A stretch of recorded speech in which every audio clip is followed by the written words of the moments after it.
What's up, everybody? Welcome to episode 92 of Value Town. I'm ChanManV. Like, I don't know what episode we're at. I know, it took me a second to remember, but 92. Wow, 92. I'm ChanManV, and of course, joining me today is Noxious, of course, my partner in crime. What's going on, Noxious? Yes. Not much, man. Just pretty excited after the announcement of the heroic brawl. I want to see what everybody else here thinks about it. Yeah, I am excited about it because it does show some level of I guess, innovation or development on Blizzard's side. Yeah, definitely going to talk a lot about that. So, Firebat, welcome. Just after a stream. Hi. Welcome everybody else that's here from this stream too. And VLPS, some big news today. Freshly picked up by Tempo Storm. Welcome to the show, man. Thank you, man. Pleasure to be back. Awesome. All right, guys. Today, so we're gonna be talking about heroic brawl, of course, like Noxious was talking about. Some arena stats came out, or at least an infographic that had a bunch of arena stats for the first time ever. So I figured we should just talk a little bit about that. Events, of course, with the last call, as well as the Kingwin tournament you casted, Noxious. Yes. Our week in Hearthstone. That's decks that we're playing, or maybe some popular decks that are going on right now in the community. And then lastly, Mekkatorque is back. We're gonna be talking about some new cards that me and Noxious came up with, and maybe one of these guys came up with something. We'll see. And then lastly, viewer Q&A. Go ahead and tweet your questions to @ChanManV, and I will read some of them out. If not, we'll take some Twitch chat questions, of course. Okay, guys, so the big topic, everybody seems to be making a video. You know it's a big topic when everybody makes a video about it. And if you look at Reddit right now, there's probably about 5 or 6 videos talking about the heroic brawl that was I need to look at that to get some inspiration, because honestly, I feel like as soon as the announcement came out, I just made the video right away. Well, that's the best time to make it. Any of the but I hadn't seen any of the data that came in and people starting doing the math on the rewards and everything. I just kind of did it myself, and I'm not sure how accurate it was at the end of the day. But well, I mean, I think your first gut reaction to it is always the best one. But for those of you who don't know what we're talking about, Blizzard announced a brand new Tavern Brawl that they're going to be coming out with soon TM. Everybody was thinking it would be this week, so we were all crazy excited about it. But so it's going to be coming out. It's a different type of Tavern Brawl. It is a Tavern Brawl that actually requires a buy-in, so kind of like Arena, where Arena's 100. This was 1,000 to actually try out. And when you buy into it, it has an arena-like experience where you're trying to get 12 wins, and once you lose 3 times, you're out. And after the 3 losses, you get a reward. And if you get, obviously, a 12-win reward, you get crazy, like 3 golden legends, and you get like 12K gold worth of stuff. Yeah, like that's what it amounted to. It's like somewhere about 11,500 ish when I did the rundown on the total reward cost. So you get like a 1,200% ROI, return on investment, from just getting to 12 wins. But yeah, somebody had a breakdown here. Let me actually bring this breakdown up. It's absurd. They have the breakdown actually in the rewards that you can see yourself if you click on the link for the rewards. Oh, actually, let me just do that. That might be at the very bottom. Just click Heroic Tavern Brawl rewards. Go up. Oh, there we go. Right click this. That's clickable. Okay, there we go. It doesn't seem clickable. They messed up, but it is. Okay, there we go. We got the chalkboard here, so you can kind of get a sense for how much gold and dust you get in the legends. The legends are where the big payouts are for the gold value. So getting to 10, that's when the big value comes. But the question is where on this list is actually the cutoff point for 1,000. But anyways, before we get into just like all this math discussion and stuff, I think the point of them doing this was to introduce some type of another thing too. This is standard decks too, so it's not arena where you have a draft or anything like that. You come in with a standard deck, and you play to try to get 12 wins. So it's kind of like a pseudo tournament experience, and I think that's what they were trying to introduce here. But okay, so I think the first thing to talk about is the 1,000 buy-in. What do you guys think about just introducing it like that? Obviously, not making it accessible to everybody, because 1,000 gold is quite a bit of gold, especially for people that don't play very often. So it's a big investment just to do it one time. So yeah, thoughts on that? Noxious, you want to start? So I'll start off by saying that it's not just 1,000 gold. It's 1,000 gold and $10, and that's what we have to remember, because the players like, let's say Firebat, myself, Amaz, Kalento, Crip, whatever, we've been sitting on piles of gold for a long time. We don't need the gold. We don't know what to do with it. We don't need the packs. We've got all the cards. So the people who are in the scene don't give a crap about the rewards, right? But yet the rewards that we're given are in the form of card packs and dust and gold, which means for us it has no appeal. However, for someone who may not have gold because they've been spending it on card packs, paying $10 for a chance at the lottery winning from their perspective is a pretty good thing, right? So if they think they've got what it takes to get to even say 7 to 8 wins, so they're like, yeah, I can totally do this, right? Like I'm ranked 14. I think I know how to play this specific deck that I net decked. It's good. I understand my deck. I just pay $10, get in there, maybe get a good chance at the big reward. So it's a bit of a roulette. It's like a tax on the gamblers. It's a tax on the gamblers is really how I look at this, because if we have a few thousand gold sitting around, odds are we are the target audience for this, for the competitive rankings, so like at the top end for the bragging rights, let's say. But when it comes to the $10 entry, we're not the target audience, and they're really targeting the people who have a tendency to put money into like the freemium games, the games where you can sometimes buy your way to an arena run. They're trying to make money? What? Are you serious? But it is a huge entry cost, and the rewards seem big, right? Because 50 packs costs you a huge amount. Like, if you want 11k gold worth of stuff out of real money, that's going to cost you a pretty penny. It's like 140 bucks. So some people might look at this as a way to cash in big, but yeah. Clever, Blizzard. Yeah, clever. Exactly. VLPS, what do you think, man? I like it, man. I know it's a steep cost. I know that it's not, necessarily for the average casual player. That person probably will not be interested in this type of thing. But as Noxious mentioned, it's those that have the gambling mentality. This will be something that put in $10 and you can walk away with $150 worth of value in terms of if you get the 12 wins. So I like it. It's new. It's different.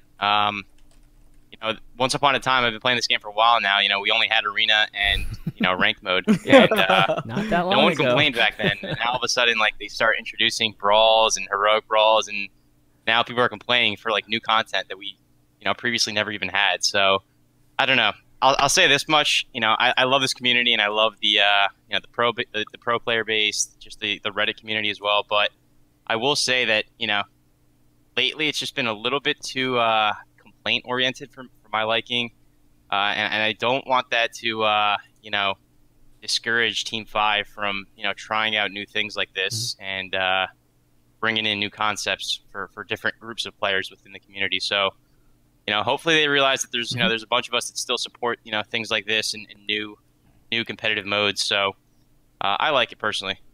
Okay, great. Firebat? Yeah, VLPS is not going to like this.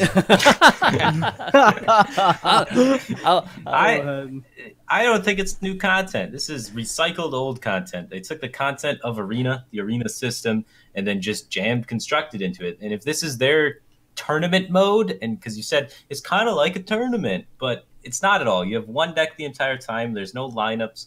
There's no deck building strategy. It's playing ladder with rewards is really all it is. There's no new content here whatsoever. You take your ladder deck, you play it here, or you play it in Legend Ladder. Either you're striving for HCT points on the Legend Ladder, or you're striving to get some packs here. But either way, you're still just basically grinding ladder. And that's not exciting or new to me. I would really like to see them take a game mode that actually has new content, like actual Tavern Brawl has new content.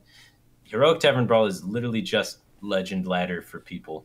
Yeah. But it is kind of what people have been talking about is, the ladder system for people who grind. Like, for most players who don't, aim to compete at the top level, they keep saying ladder has no rewards for me. So they added chest, right? You remember rank 5 chest, legend chest, or whatever. And the difference is pretty small between those two.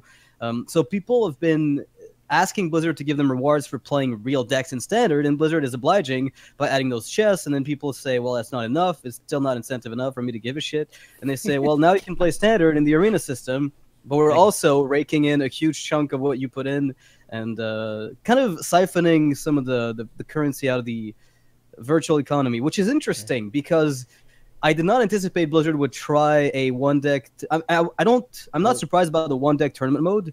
But I'm surprised it's structured like Arena in terms of rewards with, you know, this maximum amount of wins, maximum amount of losses, and there's no way to sideboard. Like there's no deck building component to it besides this one. I lock my deck in and I'm stuck with it until, you know, win or lose. I get 3 losses. Right. Okay, so I'm gonna hop in the boat with VLPS on this one. Just so that we have like an more of an even argument here. So I agree with a lot of things that you're saying. You know, Firebat, like it's not really that innovative or new from the standpoint of what we've seen, and you know, just borrowing ideas from Arena or whatnot, and it feels just like playing ladder for incentives. But at the same time, you know, if you take a step back and you think of it more in terms of, you know, Tavern Brawl is kind of like their sandbox. You know what I mean? Like they don't have a PTR. You know, there's no test server or anything like that. And I think they've been trying all kinds of different types of formats, and even some cards. You know, maybe some card designs even come from some of those formats. And I kind of take it like that. And you know, this is just their like the first step into something that, you know, we hoped eventually becomes more of like a tournament mode type of thing. Sure. It's a single deck type of, you know, format. And you know, you have to buy into it. I mean, outside of Arena, there's been nothing that we buy into, you know, and we could get a chance to do that. So you know, it's their test on that. I mean, they're making it. They've already said they're making it a huge buy-in, just because they don't necessarily want it to be accessible to everybody. And that's one of the reasons why the community is complaining too. It's just like all the people that actually just enjoy the casual tavern brawls are complaining. But this is only 1 week, guys. This is not like forever or anything like that. You know, like if they could add another, you know, just like this is an addition to the tavern brawl, I think a lot of people would, you know, most of the community probably would be a bit happier with the current situation, or them trying this. But the fact that it's replacing the brawl, that's why there's some pushback just from the large portion of the community, because the large portion of the community is casuals. So from that standpoint, them testing it out, I'm definitely all for them testing it out. The only issue I have with it, honestly, is just the timing of it. Like, I know the actual value of what you get, you know, for the 1,000, you know, it does add up, you know, given how many wins you get.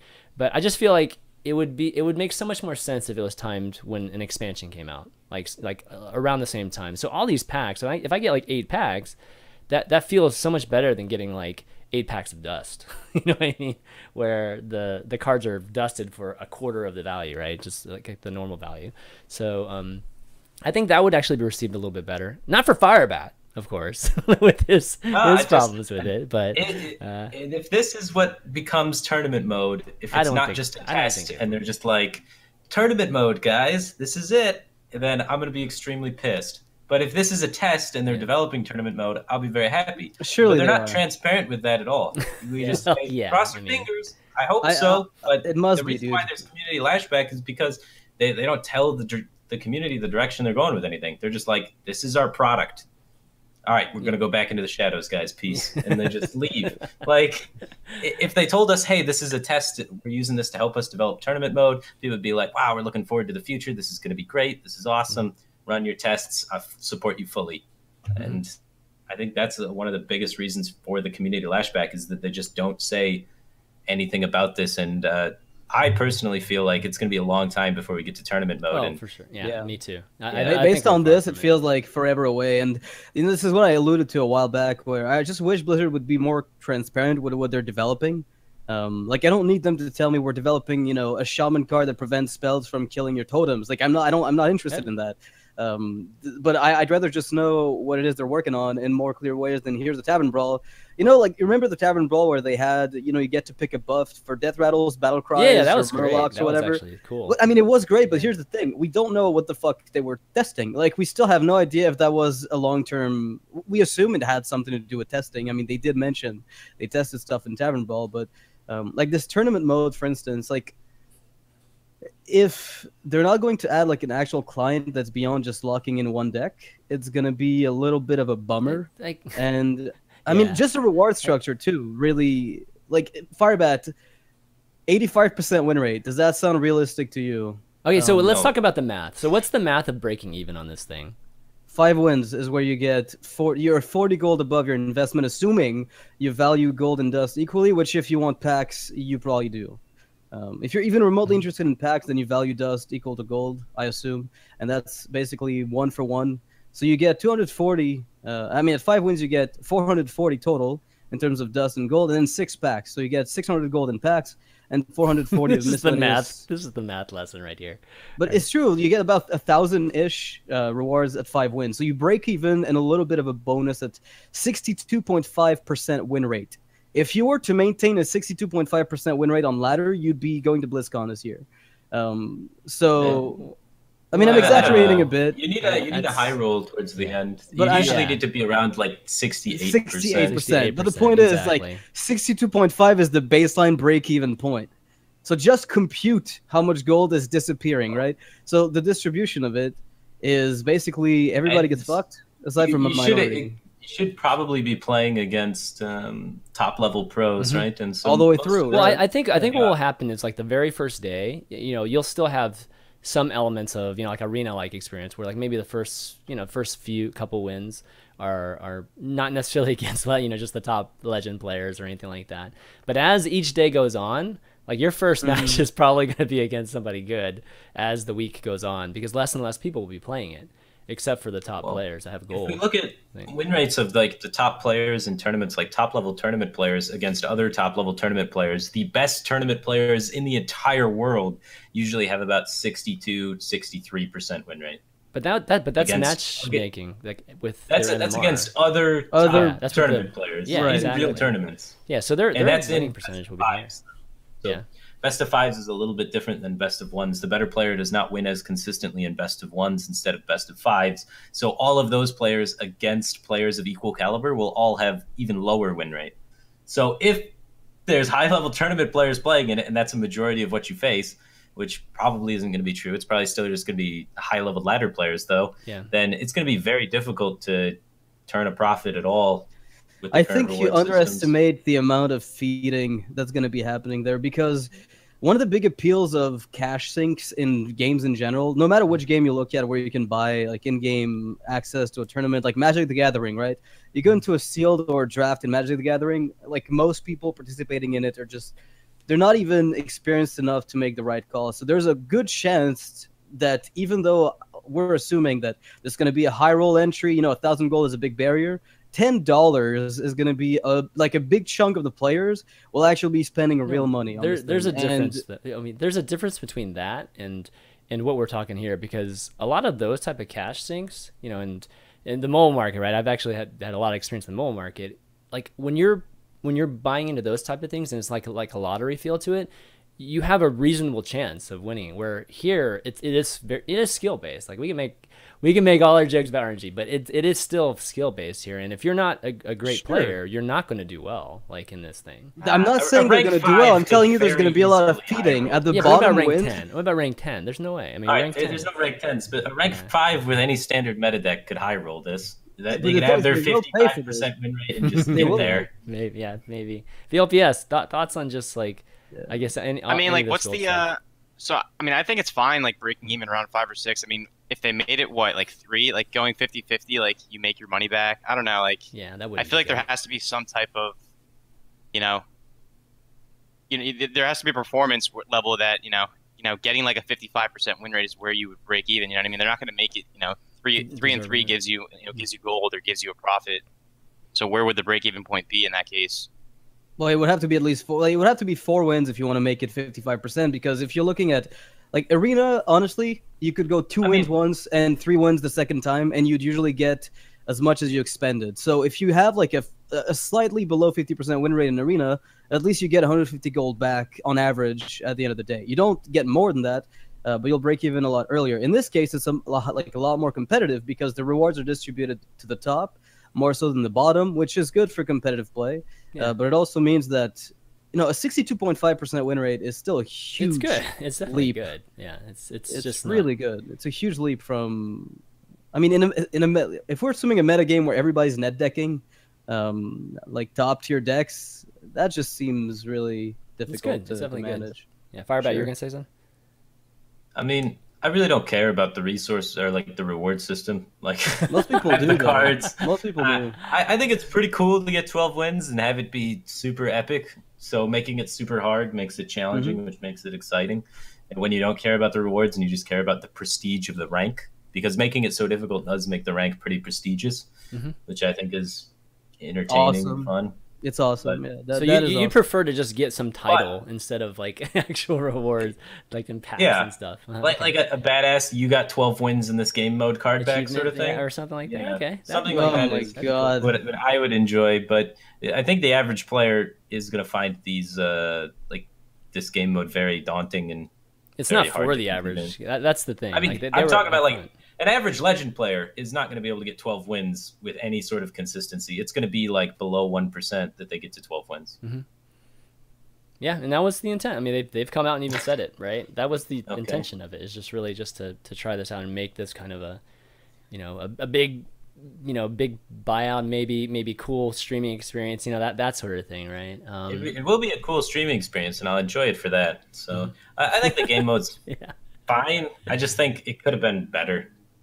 Yeah. I mean, again, I told you, ChanManV, a while back when we were talking about this. I'm like, if I play this, it's not for the rewards. Like, there's literally zero incentive for the people who are already in the scene to care about the rewards. It's gonna have to be, like as Firebat mentioned, the prestige of winning the entire thing. But when I look at it as a game mode that is meant to appeal, to even competitive players, like the entry fee almost doesn't matter. For them, all it does is keep people out, and at the same time also give them like feed wins to start off the run, because you'll have people just losing their first 3 matches, like in Arena. You have the bottom feeders. Really, that's exactly what happens, shoving wins into the system for the more experienced players to climb up. That's really what it boils down to. Yeah, I know what you mean. I mean, I think I would have liked to have seen it like maybe half the cost, like 500 or something like that. Especially if they wanted to get more stats too. I think it would have been cooler for them to make it a tiny bit more accessible than how much they're going to get here. I hope they come out with the stats, but they probably won't. But as to how many people will actually made $5 million. Well, not like that. I mean, just like how many people actually played, and how just how many games were there. Then you can multiply it times 1,000, and you can see how much gold. But it would be interesting to see how much data they get from this, because again, I still think it's a lead-in. I think they'll probably do one of these again like later. They'll probably go to the extreme. They'll probably just do like $100 gold buy-in or a 200 gold buy-in and see what happens there.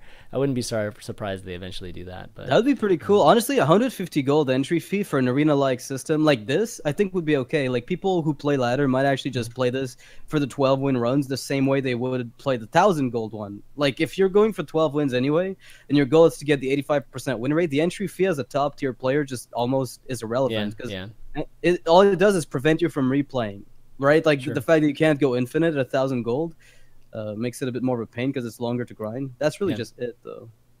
Okay. I got like 6,000 gold saved up, so hopefully I can go infinite for a while.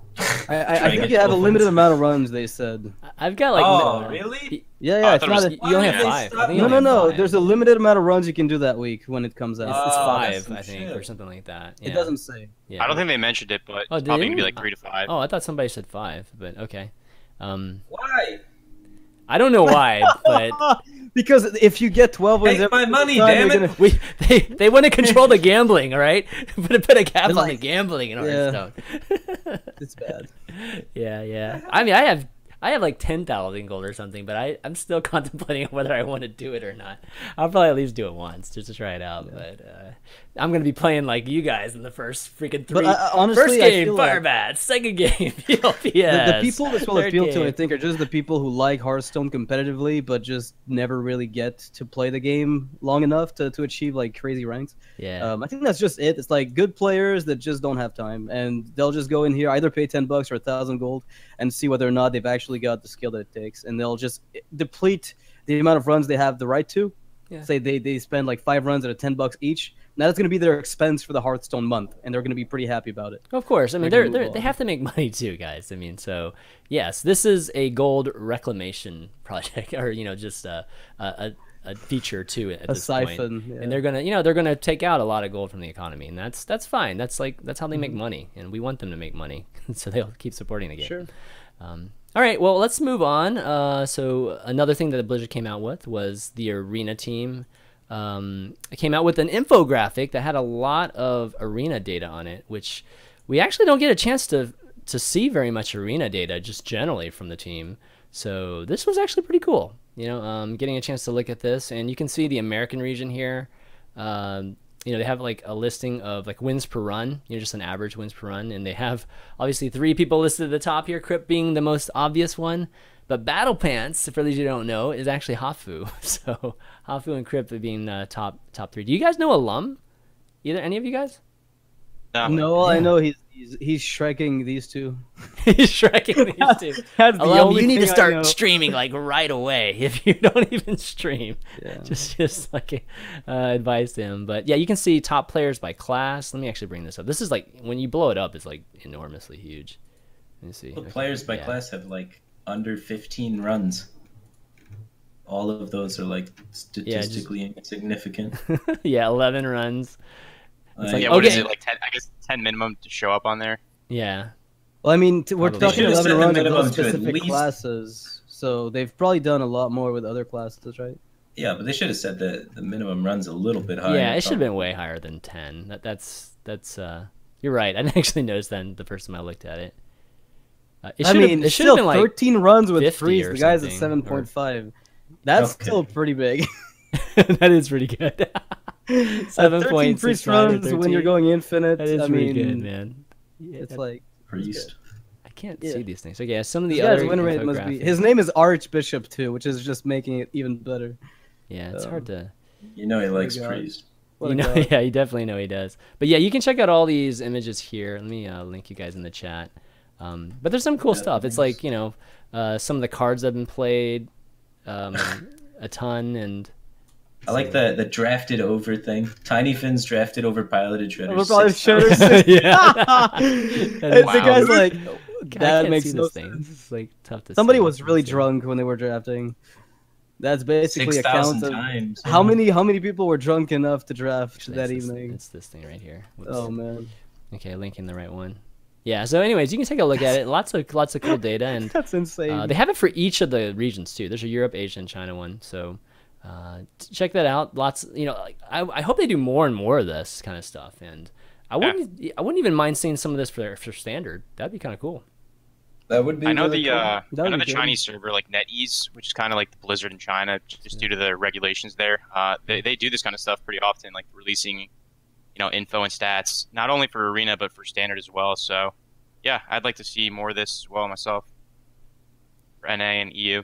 I'm looking at China the server, and the priest is 7.08 per run for 13 runs. So a little bit lower. One of those there. guys in the top 3 for China, he had like 800 runs of Arena. Yeah, he Oh, does. yeah. Okay. Holy cow. The couple of sample guys do. size. I mean, Crypt's sample size is still like a lot bigger than the 2 other guys. Like Alumnus at 184, Battle Pants at 125, which is Hafu. Like Crypt has 513 runs, so the sample size is Yeah. a lot bigger, and so the 7.4 may actually just mean more in that respect. Like if we had Alum go through another like 400, like almost 400 runs, like would the win rate still be 7.6? Yeah, that's a good question. Either way, Crypt's consistency is just really good. Crypt's Overall, if you a look at the- machine, dude. I mean, Hafu plays a lot too, right? Maybe just not on that account. I bet you together her total is probably similar to Crypt's, but Sure. on a different account. But yeah, 513. Wow, that's I mean, Crypt's still with the most 12 win runs, right? Like that's the yeah, he's got the that's most right. That's one of the 12s. designations underneath too. Is Mm-hmm. he has the most. So it's cool. We definitely should be able to see and give accolades to our arena players too. And this type of thing just allows the community to recognize these folks and I mean, understand like how good they are. Would you like to have these stats available in game just to be able to Yeah. keep track of the leaderboards, right? Instead of having to wait for Blizzard to release an infographic, which is amazing, by the way. I love that they're releasing this, but it would be really cool to just see the leaderboards change on a daily basis when you're in. Yeah, just real time. Yeah, I Yeah, agree. real-time Leaderboards competition. tab. Leaderboards tab. Yep. I mean, that Be sounds amazing. complicated. It'd be So amazing. maybe not. I mean, it's just like right under Tavern Brawl button. It's a little button. You click it. It says leaderboards, and That then sounds there's an complicated. arena tab No. and a rank tab, and it's just got 2 leaderboards on it. Not doable. You on can't mobile, have it in the man. middle. Not It would have doable to on be somewhere on mobile. the side. Because on the side, there's room. It's not like a game mode, right? A little They button that pops out on the side. Then it's like I agree, man. I totally. So- how Sorcery. difficult It'd is be it nice. really? Witchery. It'd be Too nice. confusing to do players, You right? just got this. is going. Oh man, we're going down that route. All right, let's let's kind of transition over to events. We had the last call event, the final last call event this past weekend with NA being the last region, and let's see. Let me bring up the NA webpage here. So lots of cool, well, some cool storylines. I think the biggest one, at least going into the tournament, was that Frozen had brought that lineup that was basically just anti-warrior, and dude, that was ballsy. And like, I mean, I had a lot of respect for him to actually take that big of a chance. At least I felt like it was a gamble, you know, just strategically, you know, not even, you know, it was something that you make before you even know everybody else's deck, right? So it was totally a strategic gamble, and I would have liked to have seen his priest win, but unfortunately he fell to Silent Storm in the first round. But yeah, overall, what did you guys think of first off Frozen taking that strategy, and then just generally HCT? I think that strategy is very silly. It needs to have 85% against Control Warrior with all of his decks to have an edge in the series, and his edge would be by 2%. So you'd have a 52% win rate in the series if you had 85% across the board. It's very hard to get 85% against a deck. Even though Control Warrior is one of the decks that's easiest to get an edge against, I don't think that Priest deck is going to have 85% chance, or a lot of his other decks have, you know, upwards of 85 or 90% chance. I just don't think that's the case. And then if they bring any sort of changes in their Warrior, and Warrior is one of the most commonly targeted or banned classes because of the tier 1 decks, it's one of the only ones that you can target. You can't really target Druid or Shaman that well. So a lot of players just throw kind of curveballs in their Control Warrior to help it not get targeted, i.e. bringing Cthulhu Warrior or just having an extra bomb in there or something of that nature. And if anyone does that, suddenly you're not 85% against all the decks and you're just unfavored in the series. And you have to pilot these weird-ass decks that you've never played before up until that point. So it takes a ton of practice getting used to weird decks like Priest that up until that point Frozen hasn't really played too much of it all. So I think it's a pretty silly lineup, and it was more for publicity than for trying to win, which I think Frozen's one of the best players in North America and had a very good chance of winning the tournament until he decided to turn it into a publicity stunt rather than trying to win. Wow. So okay. It's a little harsh. Wow. But Frozen's really good, and I'm kind of disappointed that he I think Frozen's been one of the best players this year. So that's kind of why I was rooting for him too. VLPS, thoughts? Yeah, I see what Firebat's saying. I think the strategy definitely is a little bit concerning. The 85% benchmark probably could be attainable if all, you know, other 7 players brought, you know, a standard Control Warrior list, but as Firebat says, you know, people deviate from that. You know, a lot of the players are smart like him, and they realize, you know, everyone's going to be bringing Control Warrior, so a lot of those guys brought Cthulhu Warrior, which kind of counters it, and at the same time, a Cthulhu Warrior with Doomcaller and Emperor, you know, as I mentioned to my chat, because I was getting that question a lot leading up to it, like you said, you know, this was the big thing that everyone wanted to see, you know, how would that lineup fare? You know, what do I think about it? And I think that, yeah, I thought a Cthulhu Warrior could easily, you know, sneak a win in those 4 games, and it's exactly what happened. You know, Silent Storm just kind of bullied him around with that Cthulhu Warrior, with those Emperor, with the Twin Vectors, and yeah, got the win in. So, yeah, it's a strategy that is really risky, and it didn't pay off this time. So, as for the entire last call as a whole, I'll say that you know, a lot of these guys, you know, BB Gun, Silent Storm, Neo Ability, you know, amongst the pro scene, you know, me, Firebat, you know, we've known these guys for a while now, and you know, we know how good of, you know, they're great players, unbelievably good players. But it's good seeing them, you know, come to this tournament, and although only one of them actually is going on to BlizzCon, it's good to see them get, you know, some recognition and you know, kind of get their names out there a little bit in the general Hearthstone scene, because you know, those are guys that are kind of they've been under the radar for a while now, and it's good to see that they came and they performed pretty well. And one of them is going on to BlizzCon to represent NA. Yeah, and congratulations to BB Gun for you know, winning the whole thing and going to be going to BlizzCon. And like you said, a lot of these guys, I mean, we've seen them very often actually in all the HCT events throughout the years too. So I think some of these guys at this point are not, you know, just unknowns even to just the general Hearthstone community. Unfortunately, they're just not streamers either, you know, and that's sort of it. Yeah. So no surprises that a lot of these guys were here, and It made for a really, really good tournament. It'll be interesting to see just how BlizzCon plays out. I feel like there will be a lot of players that are, once again, unknown at BlizzCon. Some of them being from the Asian region, which we actually have a very great storyline with Handsome Guy over there. So hopefully you can play that up. But outside of Tice, I don't think there's that big of a name there. So I don't know how you guys think that will affect the BlizzCon viewership and whatnot. Not Noxious?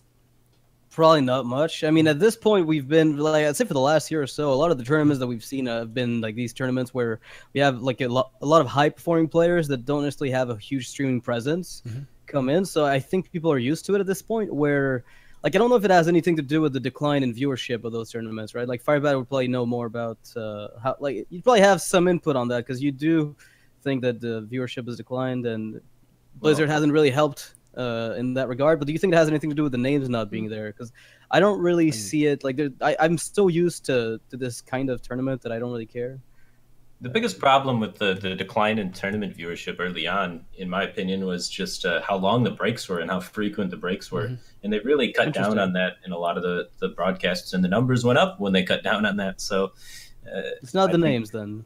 I think the names, I mean, it's all a sure. factor. But at this point, most of these players have been known.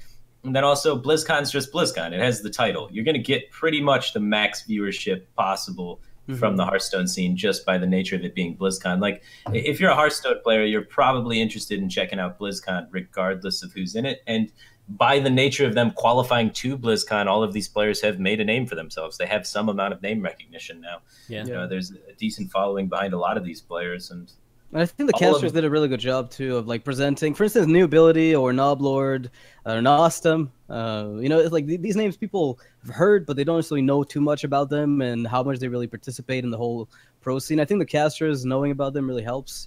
Give them build them a storyline, right? Because they don't have one yet, so it's just a matter of building that one, and that does come down to the casters. And I think they did a pretty good job when it came to the last call. Just tournament in general. I think a lot of people just understood how much BB Gun deserved to be at the top there. By the end of it. He's pretty good, man. His techs in all of his decks were really sick for that tournament. That's where he was like head and shoulders above everybody else. Is he just had the best lineup for that tournament and everything was texted appropriately. He had a game plan and it all just worked out super smooth with the lineups of his opponents. So that was really sick to see. Yeah. Well, I'm sure we'll be talking a little bit about it next week too, just given that it's a week before BlizzCon. But we have the lineup set, and that's pretty exciting to see. And I know a lot of them are going to probably be heading over to Anaheim, and we should see a lot of B-roll, footage for these guys too. So we'll get a chance to know them even more during the broadcast, which will be cool. Okay, let's see. Next up on the events, Kingwin. So you casted that Kingwin for charity event, right? And it had a bunch of different formats, right? So. Didn't it have some formats?